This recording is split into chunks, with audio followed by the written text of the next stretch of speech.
Hello dear students, स्वागत है आप लोग का अपना चैनल कंप्यूटर विद धनेश्वर में। तो आज एमएस वर्ड का नई सीरीज में आप लोग सीखने जा रहे हैं लेआउट के बारे में। तो पिछले वीडियो में हम home menu, insert menu, draw और डिजाइन मेन्यू को बता दिया और आज लेआउट मेन्यू को आप समझेंगे। तो यदि आप लोग को पीछे होम या इंसर्ट, ड्रॉ या डिजाइन में किसी में भी आप लोग को दिक्कत है तो आप कमेंट कर सकते हैं, या तो हम डिस्क्रिप्शन बॉक्स में इसका लिंक दे देंगे, आप वहां पर भी जा करके देख सकते हैं। तो देर ना करते हुए आज सीखेंगे हम लोग लेआउट स्टेप बाय स्टेप। तो जैसे हम लोग लेआउट पे क्लिक करेंगे तो लेआउट पे क्लिक करने के बाद तीन रिबन खुल करके आ जाता है: पेज सेटअप, पैराग्राफ और अरेंज। ये लेआउट क्या होता है? जब आप एमएस वर्ड में कोई भी वर्क करिएगा, कोई भी डॉक्यूमेंट बनाइएगा, तो सबसे पहले हम लोग को पेज को सेटअप करना होता है कि कौन सा पेज हम लोग को लेना है, ए4 लेना है, ए3 लेना है, ए1 लेना है। तो ये सारा हम लोग लेआउट में जा करके डॉक्यूमेंट बनाने से पहले हम लोग इसका यूज कर लेते हैं।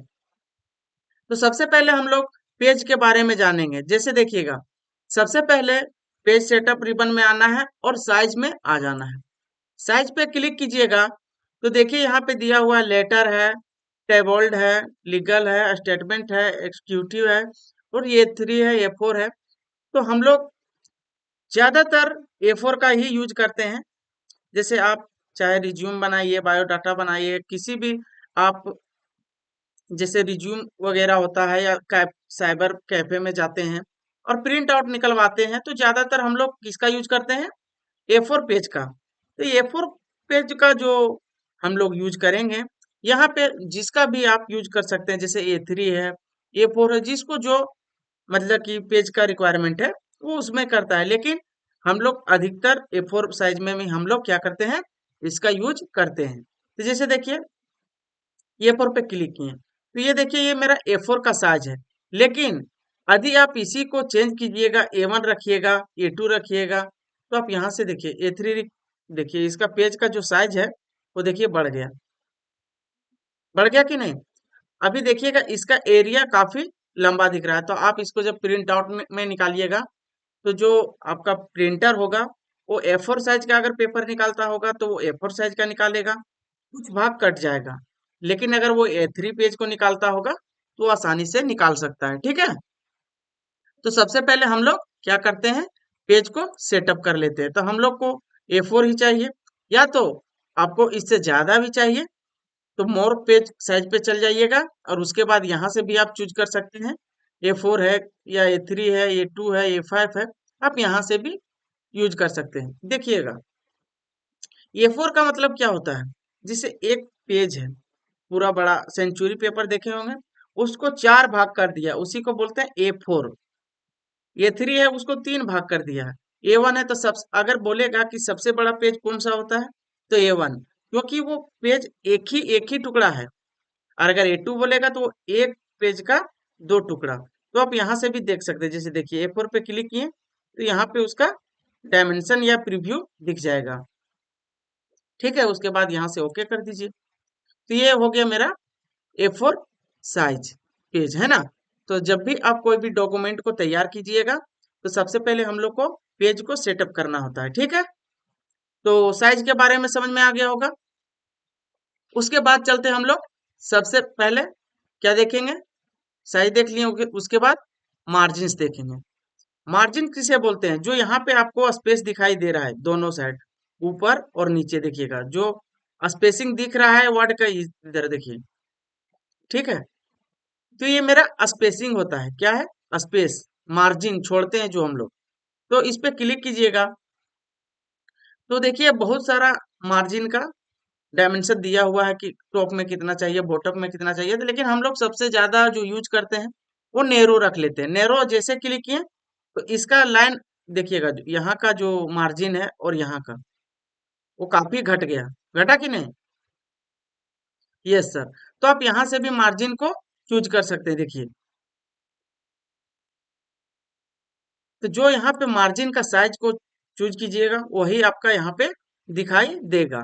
लेकिन अगर आपको कस्टम मार्जिन पे जाना है, चले गए, चले जाने के बाद देखिएगा अभी टॉप में क्या है, टॉप में 1 रखे हैं। देखिए ये टॉप है, टॉप है।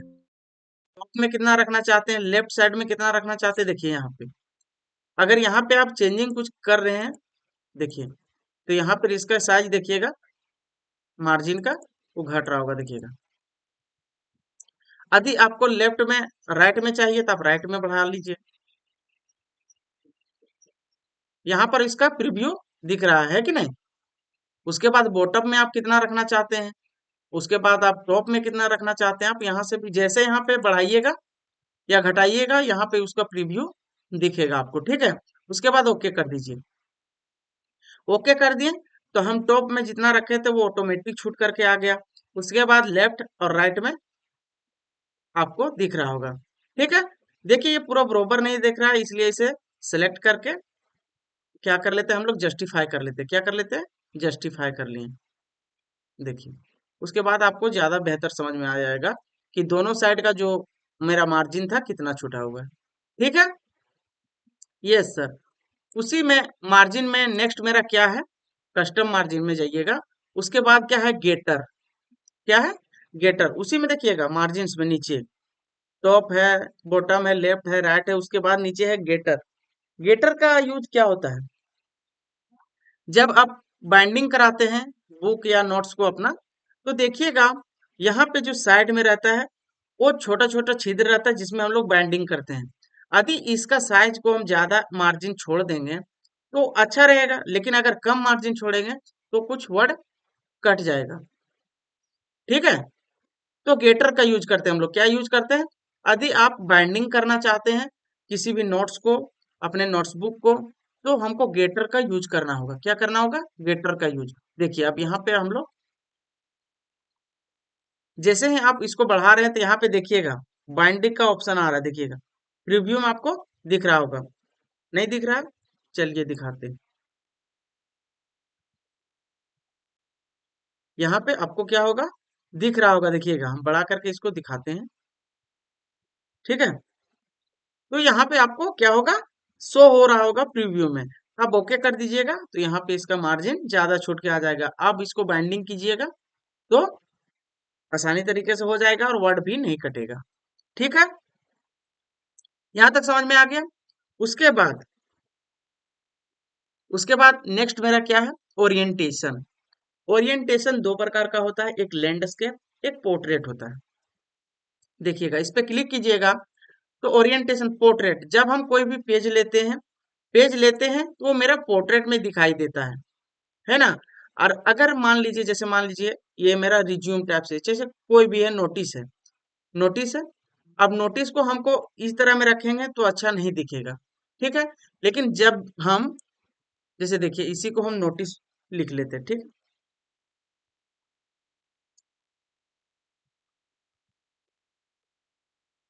इसी को क्या किए, बड़ा करके दिखा देते हैं आपको, देखिए।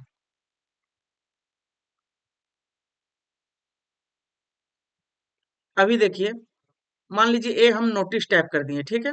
तो हम इस तरह जब ये पोर्ट्रेट में रखें, पोर्ट्रेट मोड में, तो ये अच्छा दिख नहीं रहा है। लेकिन इसी को जब हम लैंडस्केप में करेंगे तो बहुत अच्छा दिखाई देगा, देखिएगा।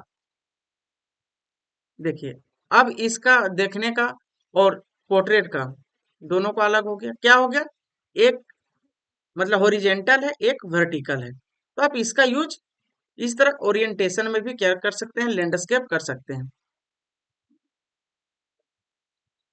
तो समझ में आया कि नहीं कि लैंडस्केप में क्या होता है और पोर्ट्रेट में क्या होता है। यस सर, ठीक है। उसके बाद नेक्स्ट, तो नेक्स्ट मेरा है साइज तो बता दिए। उसके बाद कॉलम्स। क्या है, कॉलम्स है। कॉलम्स रखने के लिए सबसे पहले हम इसको हटा देते हैं, है ना।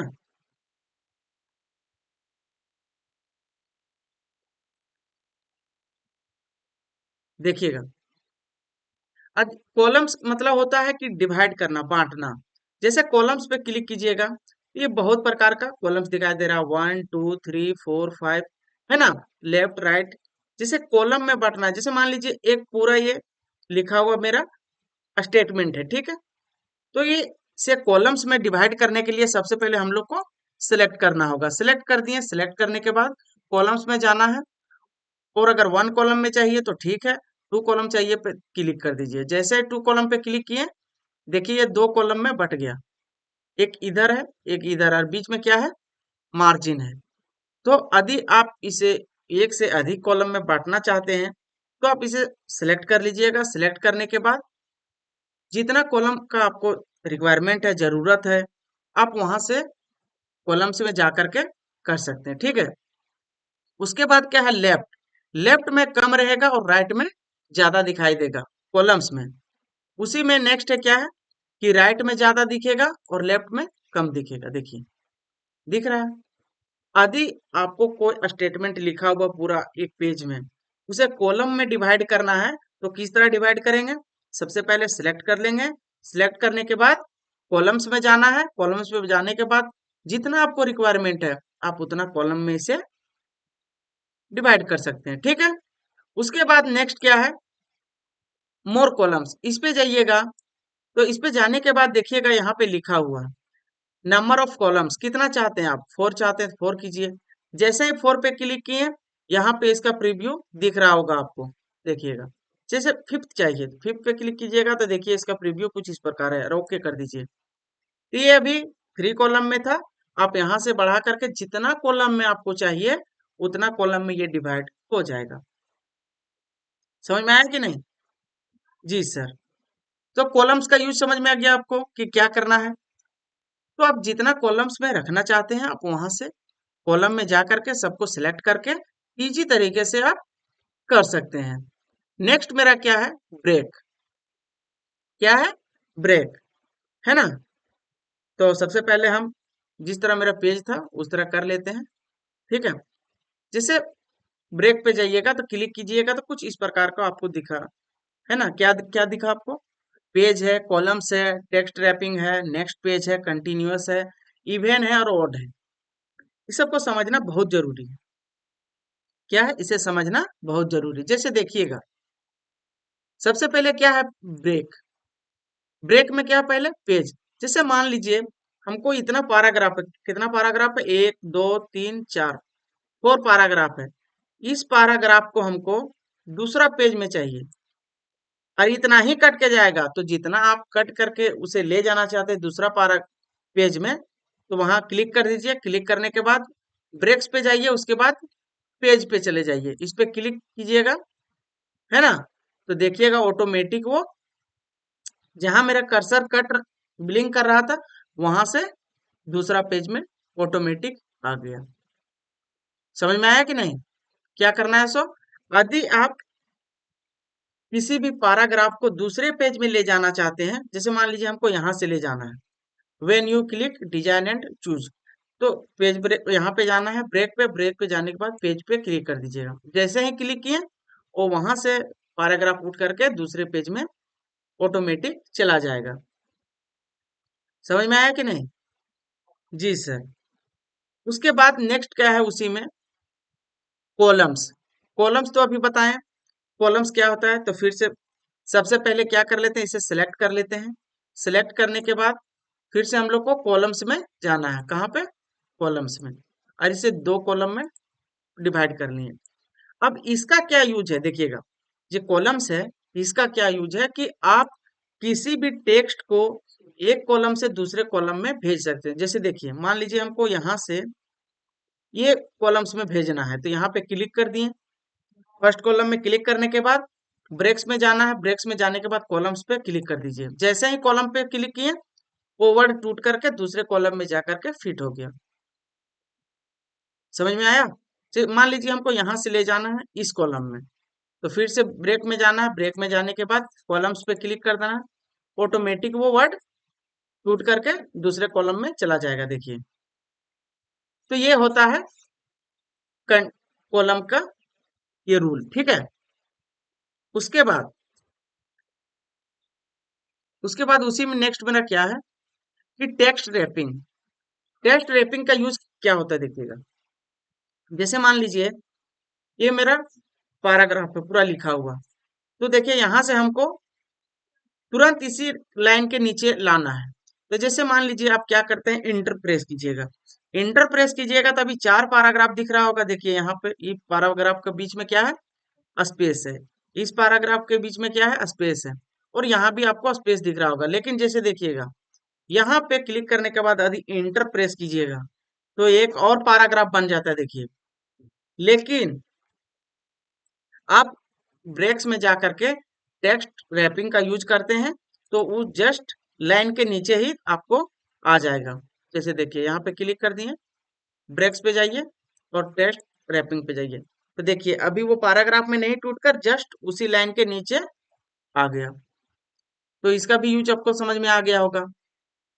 अगर आपको नहीं समझ में आ रहा है तो फिर से एक बार रिपीट कर लीजिए, है ना। लेकिन हम जान सकते हैं कि आपको समझ में आ गया होगा। ठीक है। उसके बाद नेक्स्ट मेरा क्या है, नेक्स्ट पेज। जैसे मान लीजिए फिर से जो यहाँ पे इसका यूज है, नेक्स्ट पेज का यूज है, वही नेक्स्ट पेज का यूज है। जैसे देखिएगा मान लीजिए इतना पैराग्राफ को हमको दूसरे पेज में चाहिए, तो ब्रेक्स में जाइए, ब्रेक्स में जाने के बाद नेक्स्ट पेज पे क्लिक कीजिएगा, तो ऑटोमेटिक वहां से वो वर्ड टूट करके दूसरे पैराग्राफ में, मतलब दूसरे पेज में चला जाएगा। कोई दिक्कत? जी सर। उसके बाद नेक्स्ट मेरा क्या है, कंटिन्यूअस और इवन और ओड। कंटिन्यूअस को हम देखिएगा लाइन नंबर में दिया हुआ है, वहां पे हम बताएंगे, ठीक है। जैसे देखिए ब्रेक्स में नेक्स्ट क्या है कि इवन पेज और ओड पेज। इवन पेज में और ओड पेज में कैसे जाएंगे, जैसे मान लीजिए हम और यहाँ पे क्या कर रहे हैं, टेक्स्ट ले रहे हैं, तो रेंड फंक्शन का यूज करें, इज इक्वल टू RAND, ठीक है। रेंड फंक्शन का यूज किए, मान लीजिए हमको 50 पैराग्राफ चाहिए, ठीक है, और ओके कर दिए। देखिएगा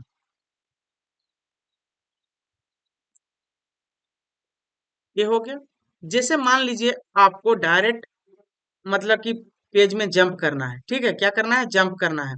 मान लीजिए हमको इवन पेज पे जंप करना है, तो इवन मतलब क्या होता है, 2 4 6 8 इस तरह होता है। और ओड मतलब क्या होता है, 1 3 5 7 इस तरह होता है कि नहीं। तो उस तरह हम जंप करते, जैसे मान लीजिए हमको इवन पे जंप करना है, तो डायरेक्ट देखिए यहाँ पे जंप कर गए और सीधे क्या किए, जंप कर गए हम। अगर मान लीजिए हमको ओड पेज पे जंप करना है तो आप ओड पेज पर जंप कर जाएंगे, है ना। तो आपको देखिएगा, जैसे देखिए यहाँ पे भी हम लोग क्या है, फर्स्ट पेज में है। कहाँ पर है अभी, फर्स्ट पेज में, ठीक है। और हमको जंप करना है कहाँ पे, इवन में या ओड में। इस पे क्लिक किए तो देखिएगा हम डायरेक्ट जंप कर गए, लेकिन आपको पता नहीं चल रहा होगा कि हम किस पेज में जंप किए। तो हम क्या कर लेते हैं, लाइन नंबर ले लेते हैं, जैसे पेज नंबर। तो हमको जाना होगा, इंसर्ट में गए हैं और हेडर में चले गए हैं, ठीक है। हेडिंग में हम क्या दे देते हैं, पेज नंबर कुछ दे देते हैं, ठीक है, सॉरी, पेज नंबर दे देते हैं टॉप में। देखिए हो गया, अब पेज नंबर आ गया, देखिएगा। आप जंप करेंगे तो आपको ज्यादा बेहतर समझ में, जैसे देखिए अभी यहाँ 1 लिखा हुआ है, आपको लेआउट में जाना है, उसके बाद ब्रेक में जाना है, उसके बाद जिस पेज में आपको जंप करना है, इवन पेज पे जंप करना है या ओड पेज पे जंप करना हो, आप यहाँ से कर सकते हैं। जैसे देखिए अभी हम जैसे ही ओड पेज पे जंप करेंगे तो अभी यहाँ पे जो पेज नंबर 1 लिखा हुआ है वो डायरेक्ट कहाँ चल जाएगा, पेज नंबर 3 में। देखिएगा ओड पेज पे क्लिक किए, अभी देखिए 5 है कि नहीं, उसके बाद क्या है, 3 है। तो यहाँ से हम किसी भी ओड या इवन में हम जंप कर सकते हैं। जैसे देखिए 6 में आ गए, जैसे 6 में आएगा तो कर्सर वहां पे बिलिंग करना कर रहा होगा, देखिएगा। फिर से हम एक बार और बता देते हैं, इवन में जाइएगा या तो ओड में जाइएगा, तो क्या होगा, आप यहाँ से इजी तरीके से क्या कर सकते हैं, जंप कर सकते हैं, ठीक है। समझ में आया कि नहीं आपको? Yes sir. उसी में मेरा नेक्स्ट क्या है,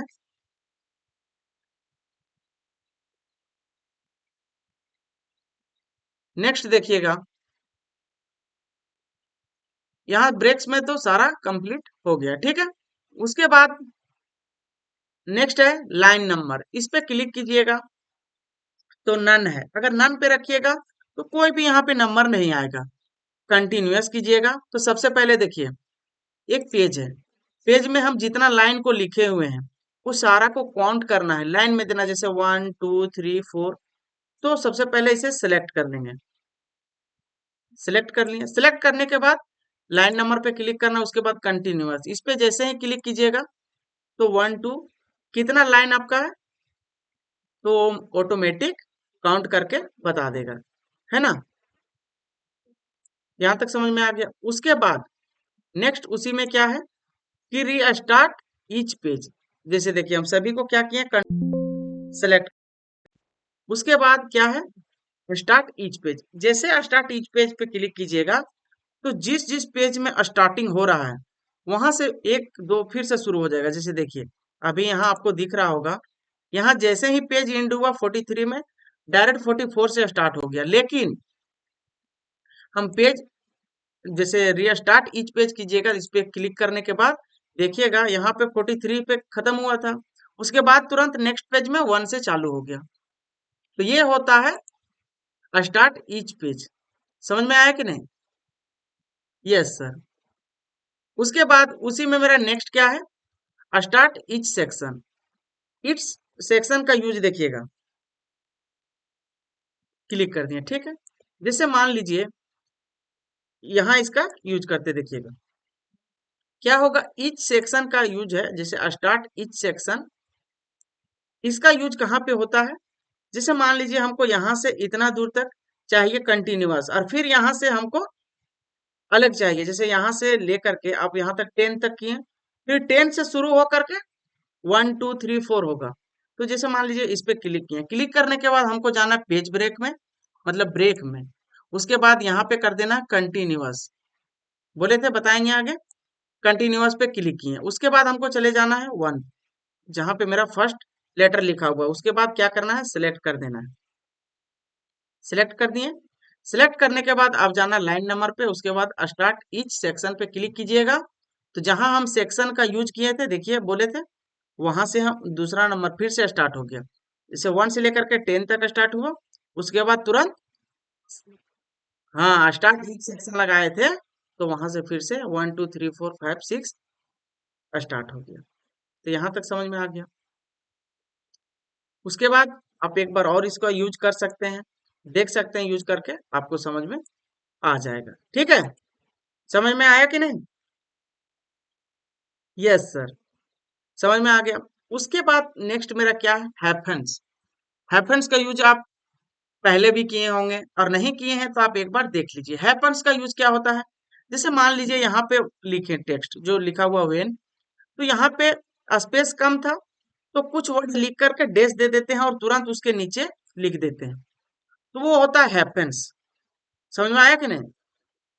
जैसे देखिएगा होम में जाइएगा, उसके बाद जस्टिफाई कर लीजिए। जस्टिफाई करने के बाद आपको ये चीज समझ में आ जाएगा कि हैपेंस का यूज कहाँ पे करते हैं। जैसे देखिए कोई टेक्स्ट लिखा हुआ है और वो कट गया है ना। जैसे देखिए तो हैपेंस का सीधा यूज समझिए कि अधिक कोई यहाँ पे वर्ड लिख रहा है और कुछ छूट जा रहा है, तो डायरेक्ट हैपेंस का यूज कर सकते हैं। जैसे देखिए सेलेक्ट कर लिए, सेलेक्ट करने के बाद हम डायरेक्ट हैपेंस पे क्या करेंगे, क्लिक कर लेंगे और ऑटोमेटिक कर देंगे। ऑटोमेटिक जैसे कीजिएगा तो देखिए यहाँ पे जो कंप्लीट लिखा हुआ था, तो COMPLE लिखा हुआ है और हैपन लिखा हुआ है, बास में कंप्लीट और EMENT दे दिया है, तो कंप्लीमेंट यहाँ पे आधा कट करके आ गया। तो इस तरह भी आप हैपन इसका यूज कर सकते हैं। अगर ऑटोमेटिक में रखिएगा तो ऑटोमेटिक आ जाएगा, और नन में रखिएगा तो नन आ जाएगा, और मैनुअल में रखिएगा तो आपको बताएगा कि कितना वर्ड तक आपको हैपेंस पे रखना है, उसके बाद नीचे भेजना है। तो आप यहाँ से भी कर सकते हैं, तो हम इसे नन कर देते हैं। ठीक, यस सर। उसके बाद मेरा नेक्स्ट क्या है, पैराग्राफ। नेक्स्ट रिबन क्या है, पैराग्राफ। इंडेंट मतलब क्या होता है, जैसे देखिए मान लीजिए ये पूरा पैराग्राफ है, इसे राइट के तरफ ले जाना है, तो हम क्या करेंगे, लेफ्ट इंडेंट का यूज करेंगे। देखिए जैसे हम इसे बढ़ा रहे हैं तो वो राइट की तरफ बढ़ रहा है और यहाँ पे जगह छोड़ दे रहा है। ठीक है, और वही अगर आपको राइट में चाहिए तो आप बढ़ाइए,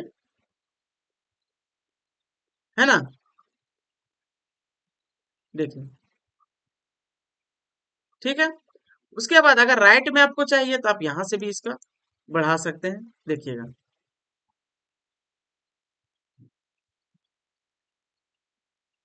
तो ये होता है इंडेंट। उसके बाद क्या है, बिफोर और आफ्टर।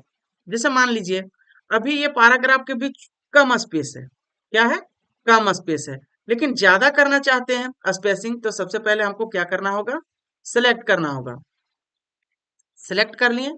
सिलेक्ट करने के बाद बिफोर या आफ्टर दोनों में से किसी का यूज कीजिए। जैसे हम बिफोर का यूज कर रहे हैं, पहले लिखा हुआ टेक्स्ट का पहले देखिएगा स्पेसिंग आएगा।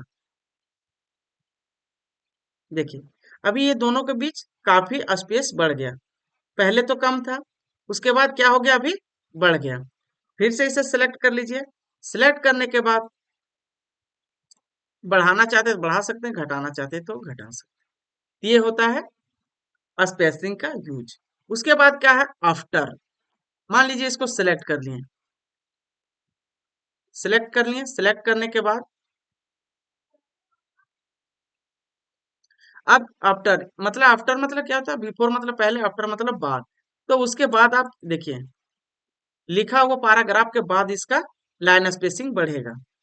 क्या होगा, लिखा हुआ टेक्स्ट के बाद, है ना। तो ये दोनों यूज समझ में आ गया आपको। Yes sir. उसके बाद नेक्स्ट मेरा क्या है, पोजीशन। पोजीशन ये क्या है मेरा, अरेंज। कौन सा रिबन है, अरेंज। अरेंज में क्या है, अभी position, wrap text, bring forward, send backward, ये सब आपको नहीं दिख रहा होगा। ये कहाँ पे दिखता है, जब आप कोई शेप ले लेते हैं या तो कोई पिक्चर ले लेते हैं, तो ये सारा ऑप्शन दिखेगा आपको। जैसे देखिएगा ये सारा हम टेक्स्ट लिखा हुआ है। उसके बाद हम एक शेप ले लेते हैं, क्या ले लेते हैं, इंसर्ट में जाएंगे। इंसर्ट में जाने के बाद एक शेप ले लेते हैं। शेप ले लिए, जिसे देखिए एक शेप ले लिए। जैसे ही शेप लिए तो अभी हम इधर कर रहे हैं तो इधर हो जा रहा है, ठीक है।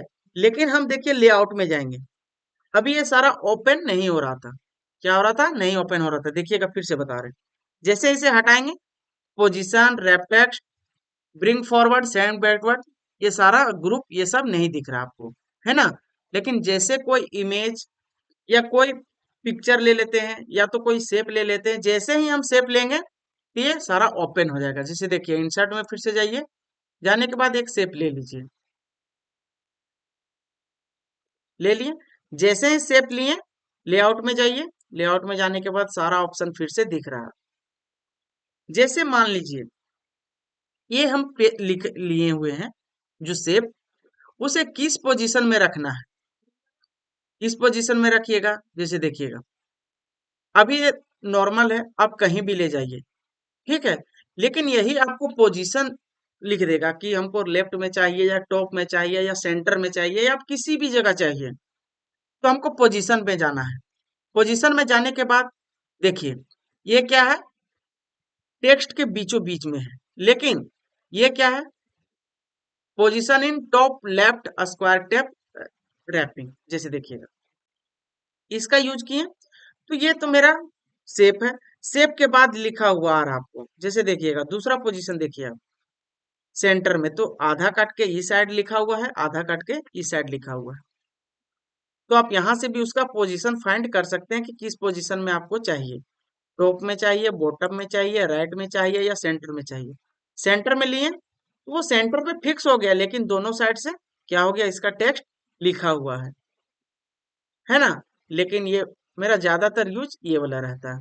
जब आप कोई न्यूज पेपर में देखिएगा या तो आप अपना बुक में भी देखिएगा तो ये सारा यूज किया हुआ रहता है, ठीक है। यहां तक समझ में आ गया। उसके बाद नेक्स्ट क्या है, टेक्स्ट रैपिंग। या तो रैप टेक्स्ट बोल सकते हैं या तो टेक्स्ट रैपिंग बोल सकते हैं, ठीक है। इसका यूज क्या होता है, जैसे देखिए यहाँ पे क्लिक किए तो अभी क्या था मेरा, स्क्वायर पे क्लिक है। देखिए स्क्वायर पे क्लिक रखिएगा। उसके बाद टाइट है, थ्रू है, टॉप है ना। तो आप जहां इसको रखना चाहते हैं behind to text, behind to text का यूज क्या होता है कि टेक्स्ट के पीछे, तो आप यहाँ शेप के जगह पे आप पिक्चर भी रख सकते हैं, ठीक है। और आप लोग को ये सारा पता होगा कि जब हम होम मेन्यू पढ़ा रहे थे या तो इंसर्ट मेन्यू पढ़ा रहे थे, वहां कोई शेप ले रहे थे, शेप लेने के बाद हम लोग को क्या करना होता था, इन फ्रंट ऑफ टेक्स्ट करना होता था। ठीक है, तो आप यहाँ भी समझ सकते हैं, बिहाइंड टू टेक्स्ट कीजिएगा तो टेक्स्ट के पीछे आपका शेप चला जाएगा। ठीक है, तो यहाँ तक समझ में आ गया। लेकिन ज्यादातर हम लोग इन फ्रंट ऑफ टेक्स्ट ही करते हैं ताकि वो आसानी से दिख भी सके। ठीक है, उसके बाद क्या है, ब्रिंग फॉरवर्ड में बहुत सारा ऑप्शन है, 3 ऑप्शन है। सेंड टू बैकवर्ड में भी 3 ऑप्शन है। तो ये सारा कब लेते हैं, कब इसका यूज करते हैं हम लोग, जब एक से अधिक शेप रहे या एक से अधिक पिक्चर रहे तो हम दो शेप ले लेते हैं। एक और इंसर्ट में जा करके एक और शेप ले लेते हैं, कोई दूसरा। जैसे देखिए, ले लेते हैं रेक्टेंगल। इसका कलर को हम चेंज कर देते हैं। अब देखिएगा, जैसे मान लीजिए आप हम लोग को कहाँ जाना है, लेआउट में। ठीक है, ये जो मेरा फर्स्ट जो रेक्टेंगल टाइप से आपको दिख रहा होगा वो अभी हम सेलेक्ट करके रखे हैं। ठीक है, क्या है, सिलेक्ट करके रखे हैं। अब इसे पीछे भेजने के लिए, ये जो सर्कल है उसे ऊपर लाने के लिए, जैसे देखिएगा, मान लीजिए अभी ये सिलेक्ट है तो इसे पीछे भेजना है। कहाँ पे, इस सर्कल का पीछे भेजना है। तो देखिएगा, सेंड बैकवर्ड का यूज कीजिएगा। इस पे क्लिक किए, क्लिक करने के बाद क्या बोल रहा है, सेंड बैकवर्ड। देखिएगा, क्लिक किए तो क्या हो गया, वो शेप का पीछे चला गया। और उसी में क्या है, और कि सेंड बैकवर्ड, क्या है, सेंड टू बैक।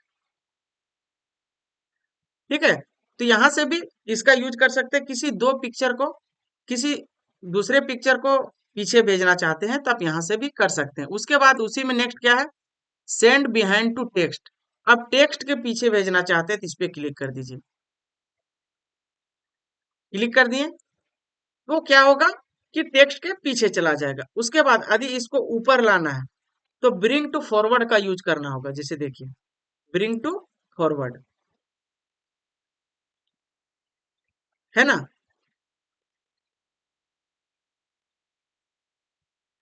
ऊपर लाने के लिए क्या है, ब्रिंग टू फॉरवर्ड। इस पे क्लिक कर दीजिए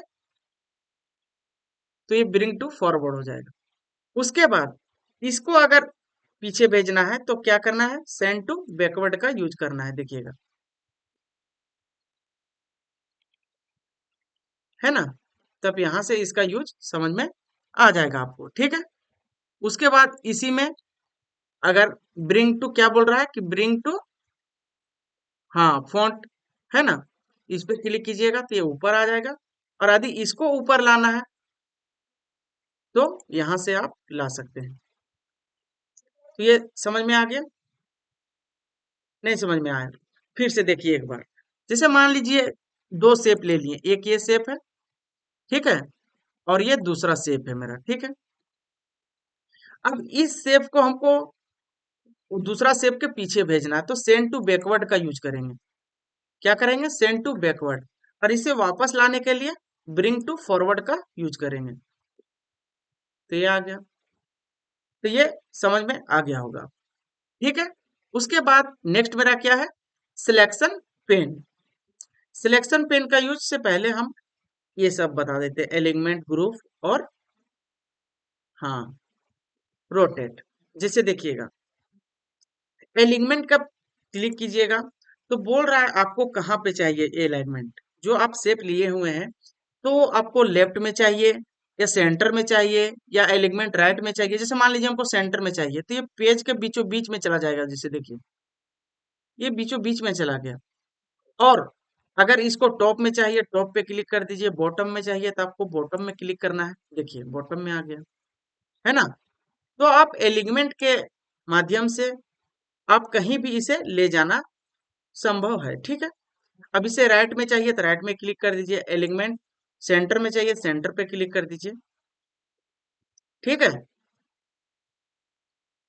देखिएगा, इसे टॉप पे क्लिक किए तो टॉप पे आ जाएगा। देखिएगा, एलिमेंट टॉप आ गया। उसके बाद नेक्स्ट मेरा क्या है, ग्रुप। ग्रुप करने के लिए एक से अधिक पिक्चर हमको यूज होता है। जैसे पिक्चर हो या शेप हो, दो पिक्चर रहेगा या दो शेप रहेगा तभी ग्रुप बन पाएगा। ग्रुप कैसे बनता है, जब दो या मतलब एक या एक से अधिक व्यक्ति का मिलन या कुछ भी एक या अधिक शेप से मिलन, वो शेप क्या हो जाता है, ग्रुप बनता है। जैसे मान लीजिए इसे सिलेक्ट करते तो ये छूट जाता है, इसे सिलेक्ट करते तो ये छूट जाता है। दोनों को सिलेक्ट करने के लिए हमको अपने कीबोर्ड से कंट्रोल बटन प्रेस करना है और एक बार क्लिक कर देना है। अब जैसे ही हम क्लिक कर दिए दोनों सिलेक्ट हो गया। सिलेक्ट हो जाने के बाद ग्रुप में गए, ग्रुप में जाने के बाद ग्रुप कर दिए। अब कहीं भी जाएगा तो वो शेप दोनों साथ में जाएगा। अब सिंगल सिंगल नहीं जाएगा, देखिएगा, है ना, जहां पे जा रहा है साथ में जा रहा है। और इसे अनग्रुप करना है, एक को ले जाना है तो फिर से ग्रुप में जाना है और ये अनग्रुप कर दीजिए। अब जहां जाएगा तो एक जाएगा, देखिएगा, समझ में आया ग्रुप और अनग्रुप का यूज। अगर दोनों शेप को साथ में ले जाना है तो कंट्रोल बटन प्रेस करके क्लिक करना है और ग्रुप कर देना है, और जहां ले जाना चाहते हैं आप वहां इजी तरीके से ले जाएंगे। और अनग्रुप करना है तो ग्रुप में जा करके अनग्रुप कर दीजिए और आप कहीं भी शेप को ले जा सकते हैं। ठीक है, उसके बाद क्या है मेरा, रोटेट। रोटेट पे क्लिक कीजिएगा तो आपको जिस रिक्वायरमेंट में आपको रोटेशन का यूज बोल रहा है आप वहां से भी कर सकते हैं। जैसे देखिए rotate 90 degree, rotate left 90 degree, उसके बाद वर्टिकल, हॉरिजॉन्टल, जिस तरह मैं आपको बोल रहा है आप यहाँ से इजी तरीके से कर सकते हैं। या तो आपको ये समझ में नहीं आ रहा है रोटेशन के बारे में तो यहाँ पे देखिएगा ये गोल सा घुमा हुआ दिख रहा होगा, वहां पे जाइएगा, आप माउस को क्लिक करके रखिएगा, जिस एंगल में आपको घुमाना है आप इजी तरीके से घुमा सकते हैं। समझ में आया कि नहीं? Yes sir. उसके बाद पीछे छोड़े the selection pen. Selection pen का यूज क्या होता है कि कितना आप इमेज लिए हैं, जितना सारा इमेज लिए हैं या जितना शेप्स लिए हैं वो सारा यहाँ पे दिख रहा होगा। जैसे देखिए हम क्या लिए हैं, ओवल लिए हैं और रेक्टेंगल लिए हैं।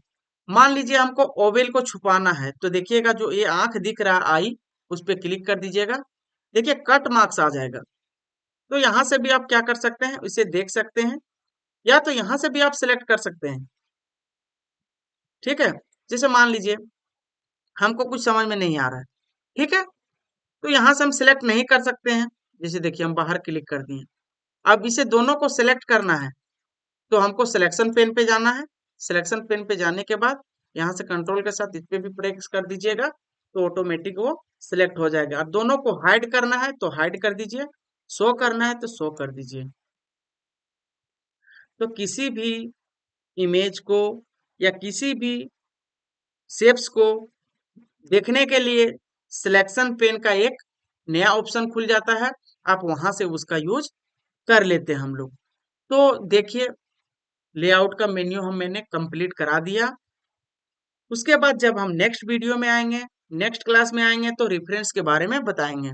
लेआउट वीडियो आप जो पढ़े लेआउट मेन्यू आपको कैसा लगा, अच्छा लगा तो आप कमेंट जरूर कीजिएगा, और अच्छा नहीं भी लगा तो भी कमेंट कीजिएगा, ताकि हम समझ सकें कि मेरा से कहाँ पे त्रुटियां होती है, हम उसको सुधार करेंगे। ठीक है, और ये फ्री का कंटेंट है, आप अपने दोस्तों को ज्यादा से ज्यादा शेयर करें ताकि वो फ्री में इसी तरह का रेगुलर कंटेंट वो ले सके। ठीक है, मिलते हैं नेक्स्ट वीडियो में, तब तक के लिए थैंक यू, धन्यवाद।